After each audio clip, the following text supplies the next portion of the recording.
Welcome to the Ulysses S. Grant National Historic Site in St. Louis County, Missouri. This beautiful site is administered by the National Park Service, as it has been since 1989. All of St. Louis County is proud that the federal government has preserved the house and grounds you see here. The historic name of this house and plantation is Whitehaven. This was once the home of the family of Julia Dent, who married Ulysses Grant in 1848. The story of Ulysses Grant's association with this home and this property begins in 1843. That was the year that General Grant graduated from the military academy at West Point.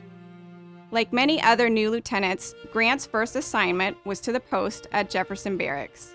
It so happened that his last year at West Point, Grant roomed with a cadet by the name of Frederick Dent, a son of the family who made its home here. Fred was assigned to a post in Indian Territory, but made sure that Grant was invited to his parents' home. On his first visit, he met Fred's sister Julia, who was 17 years old. They continued a long-distance relationship while Grant served in the Mexican War. Ulysses Grant resigned from the Army in 1854, and he came to this property to live. 3 of his and Julia's children were born here. This was once a very large estate. Grant built a log cabin here with his own hands and the help of the Dent family slaves. He tried farming, and for a number of reasons, the least of which was an economic depression that devastated farm prices, he failed. Grant tried his hand at real estate, but his personality did not suit the job. His partnership, Boggs and Grant, went out of business late in 1859. Nearly destitute, the family moved to Galena, Illinois, where Grant took a job in a branch of his father's leather business. Most Americans know what happened after the Civil War began in 1861. Ulysses Grant's fortunes rose rapidly until he was commanding general of all the Union forces. As early as 1863, Ulysses and Julia began to buy property that was part of the Dent estate. Ultimately, through purchase or inheritance, they would own much of the property that Julia's parents had owned. The general, and after 1868, the president, dreamed of raising horses and perhaps retiring here. In the 1880s, a few years before Grant died, the Grants lost the property on account of overwhelming debt. The film you're about to see fills the gap between Ulysses Grant's civilian life in Missouri and his rise to fame as one of America's greatest soldiers. The nation as a whole heard of him in February 1862 when he captured an entire Confederate army at Fort Donelson, Tennessee. It was in Missouri, however, from July through November 1861, that Grant honed the leadership skills that have immortalized him. Now, watch as Dr. Kurt Fields portrays Ulysses Grant in wartime Missouri.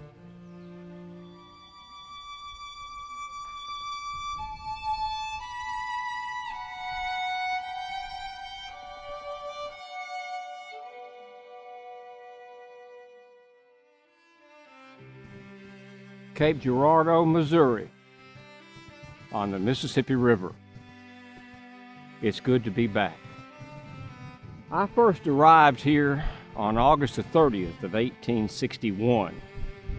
This riverfront was bustling with steamboats, people of the town, but mainly soldiers, offloading military materials, artillery, preparing for, at that time, we didn't know what, because we thought that this could well be the nexus of the war in the West. But enough of this. Come with me. Let's go to the courthouse of the Common Pleas, and I shall speak more to you about what I did here in Cape Girardeau, Missouri.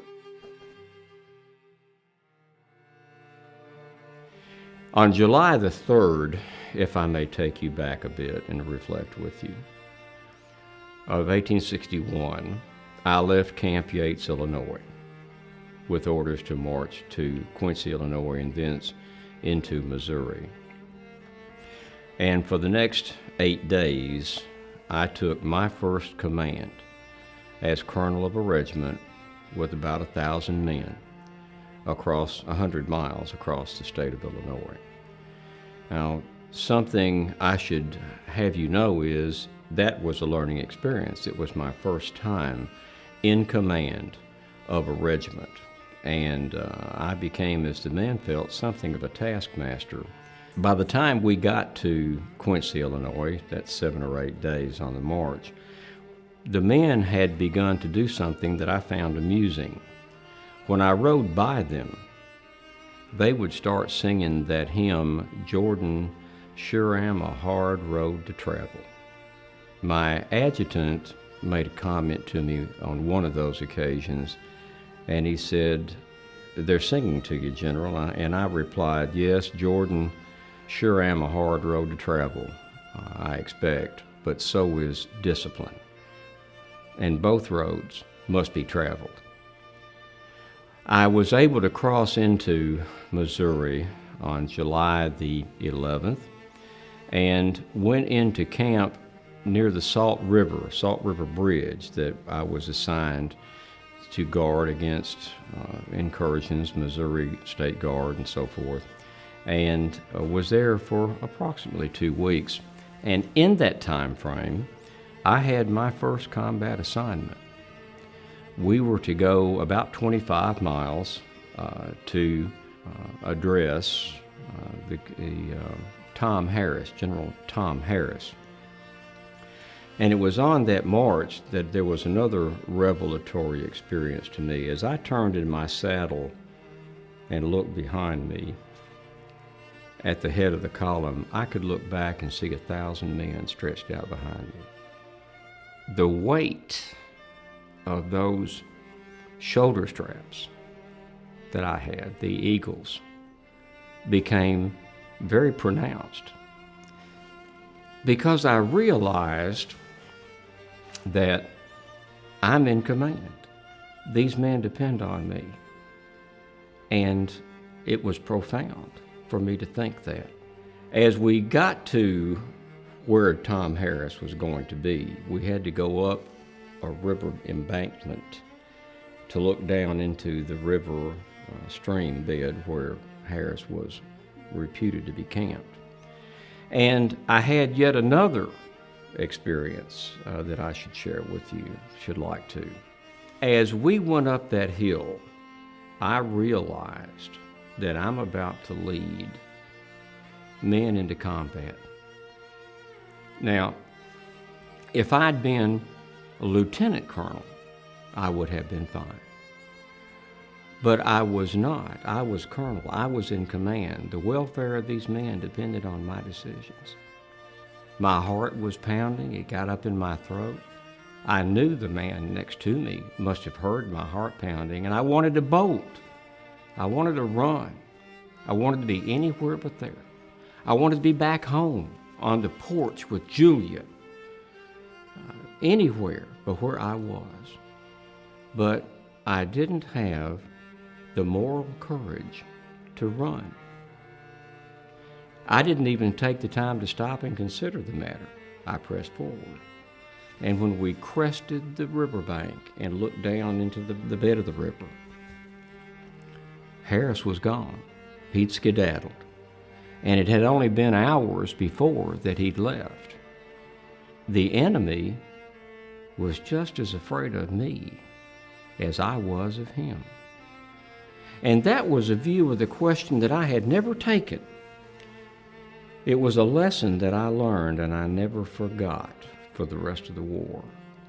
Got to Mexico, Missouri, and I was there for several days. And while we were there, I was studying Hardee's tactics. And because I didn't really study them when I was at West Point. And it'd been a number of years since I had looked at them. So I thought I should study them to drill the men, for they needed it badly, and the officers needed the training to drill the men. And I quickly gave that up because actually I felt it to be nothing more than a translation of the French version of the book, and felt it to be of no value, and I cast it aside. And I don't think to this day that anybody has ever wondered how well I studied Hardee's tactics. In the first week of August, I was in camp in Mexico, And my chaplain, who was normally a reserved man, a quiet man, had his chair propped up against a tree and reading a paper, the Daily Missouri Democrat.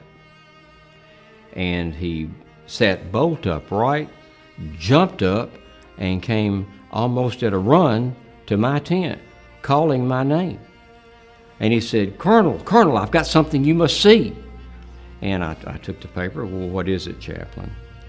And he thrust his finger at the article that showed that I was first on the list of 4 men nominated to be Brigadier General of Volunteers by President Lincoln. It was my name, it was General Hurlbut, General Prentice, and General McClernand. I looked at it and read it. I had heard some rumor that might happen. And I told the chaplain, it seems I see the hand of Elihu Washburn in this. He's my congressman from my home in Galena, Illinois. I gave the paper back to the chaplain, pulled my hat down over my eyes, as is custom for me, low over my eyes, level squarely upon my head, and walked out of the tent and left. The chaplain standing there in somewhat surprised that I said nothing else about the matter, and did not say anything about the matter later. And that to him was a marvel. He talked about that a great deal in the future after that. Then, in that same week, I was ordered to go to St. Louis. I was in St. Louis bringing messages and conferring with the staff there, General Fremont and staff there, about the activities in and around Mexico, Missouri. And I'm ordered to go to Ironton, Missouri. While at Ironton, I'm organizing the Army, training, drilling, and bringing order. And then, unexpectedly, General Benjamin Prentice, arrives to relieve me of that command and to report to Jefferson City. This dismayed me because it was unexpected and there was no explanation. Prentice simply gave me his orders to tell me to report to Jefferson City. I did. I found Jefferson City in great disarray. Soldiers were extremely disorderly, assaulting civilians.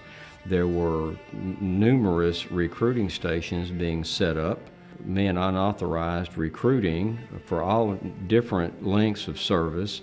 I stopped all of that. I brought order to the Army and was busily working to bring that order about. And then, again, unexpectedly, I'm relieved of that command.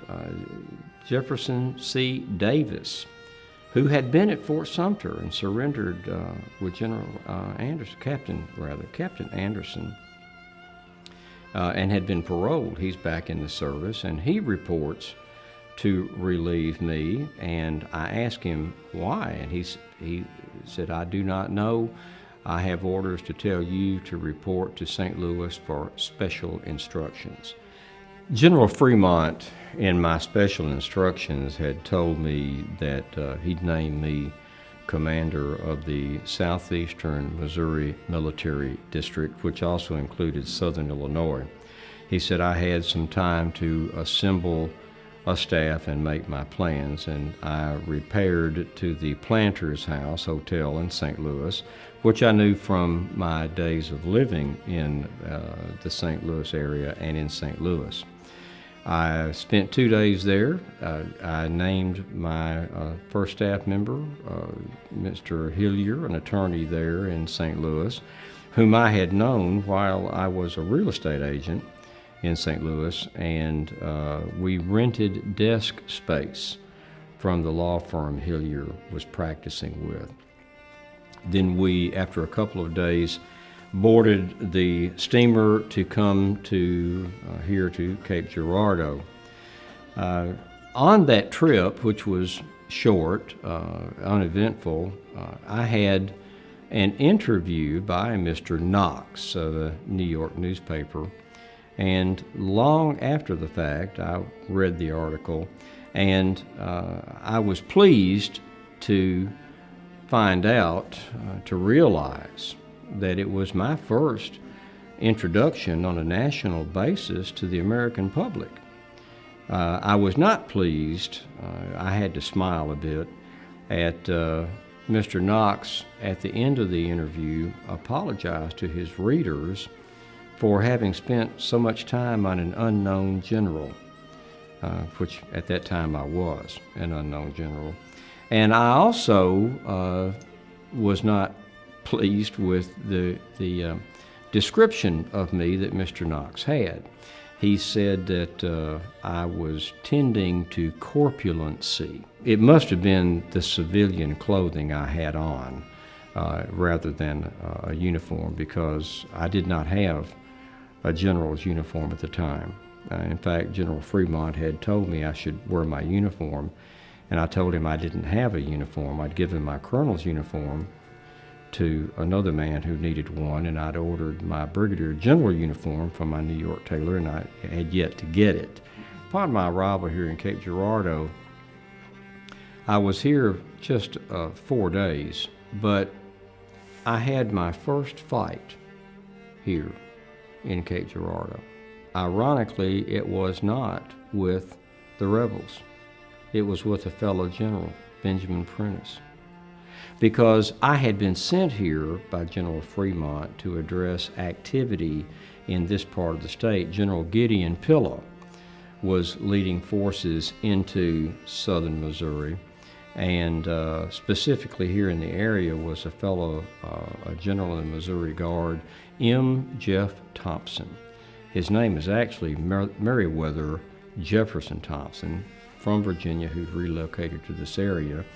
And because there's so much swampland around this area, he gained the nickname of the Swamp Fox, which he was very proud of. General Fremont had told me that, to his knowledge, that Thompson had 5,000 men. As it turned out, he didn't. But we had Gideon Pillow coming into the area so far as we knew, and the Swamp Fox, Thompson. I was going to advance on Pillow, whom I had no worry about. I knew Pillow from the Mexican War, when he built his trench on the wrong side of the breastworks.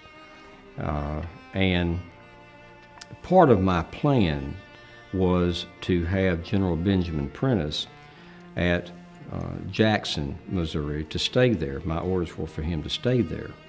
And when I'm here in Cape Girardeau, I left to go to meet him in Jackson, and lo, here he comes with an escort down the street in Cape Girardeau, instead of being in Jackson where he had orders to stay. And I turned my horse about and went down a block, angled over, and intercepted him and asked him, "Why did you not obey your orders?" And he summarily told me, "You don't have authority over me. I outrank you." And I said, I beg to differ. I am the ranking officer. He was disagreeing with this, and we went into an office where we spent approximately an hour. There are those who on the outside say that it got loud in there. I will not address that. But when we emerged from the office, I was in command. 2 days after my disagreement with General Prentiss, I was ordered to establish headquarters at Cairo, Illinois, on the Mississippi River at the confluence of the Mississippi and the Ohio. 2 days after that, when Leonidas Polk had violated Kentucky neutrality and moved into Columbus, Kentucky, on the banks of the Mississippi, I got word that they were moving Confederate forces on Paducah, Kentucky. I took immediate action and secured Paducah for the Union. And 2 days later, I'm back in Cairo. And for me, my efforts, my successes began here in Cape Girardeau, then Cairo, and on to the end of the war.